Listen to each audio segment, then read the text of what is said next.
This Soviet Air Force footage was obtained by a group of Russian ufologists. It was declassified by the USSR's Ministry of Defense just before Boris Yeltsin took power. What we are looking at is a view from the cockpit camera of a MiG-23 Flogger, scrambled to intercept two unknown targets. What we see now is an apparent merging of the two targets. Here is the same shot slowed down. These are obviously not typical flight characteristics of NATO or any other conventional aircraft. The MiG lost visual contact with this object or objects, and there has never been any official identification.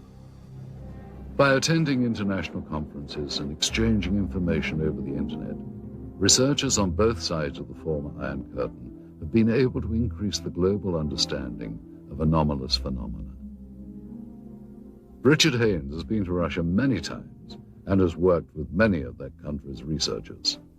Soon after the perestroika, the fall of communism, approximately 1990, I said to myself, I think this is the right time to initiate opening doors with the East, with people on the Eastern Bloc who are sitting on their own piles of data, but we don't know about it.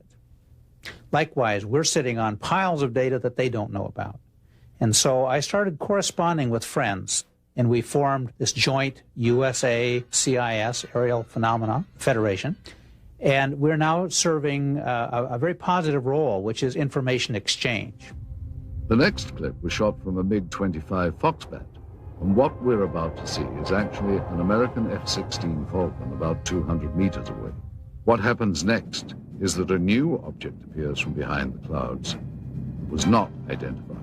The new object suddenly descends and disappears into the clouds. Once again, here is the American plane at the same altitude as the MiG. And now here is the object as it appears behind the F-16.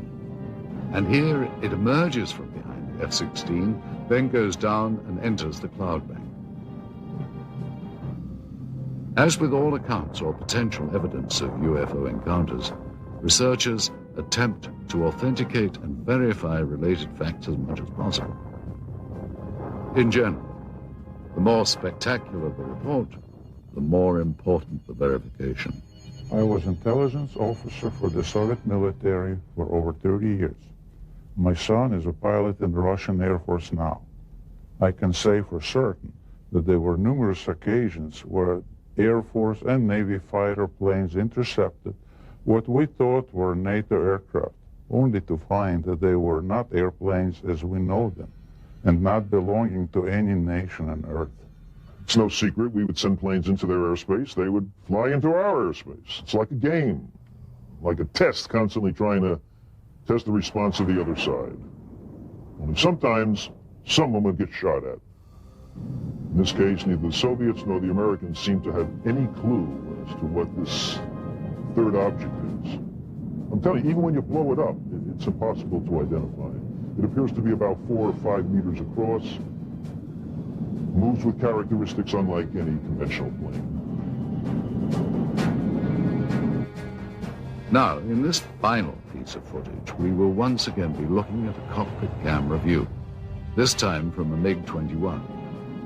The camera plane and 3 others were scrambled to intercept an unknown craft flying at very high speed, which is visible here as a large cylindrical-shaped object.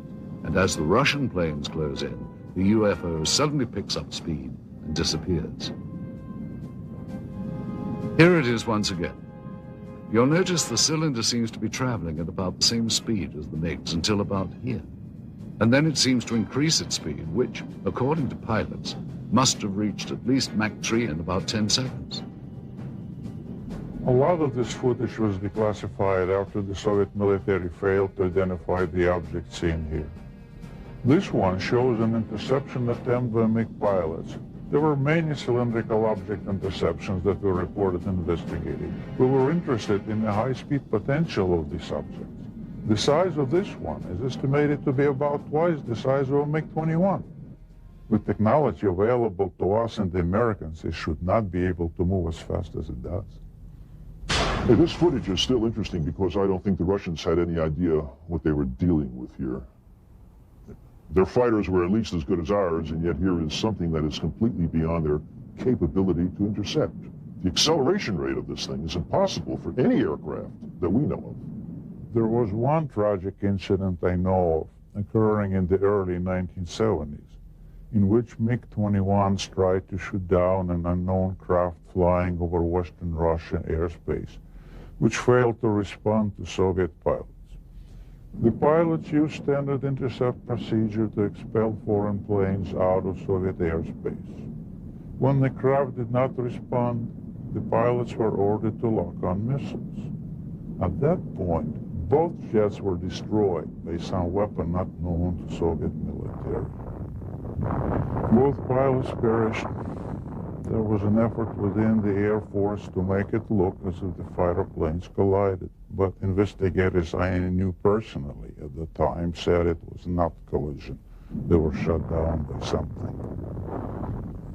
The NSA intercepted a radio transmission that we were copied on. Apparently the Russians lost a couple of MiG-21s or 23s. They were trying to intercept something unidentified. All I know is it wasn't one of ours. You know, our department received a number of stories like this involving the Soviet military and UFOs.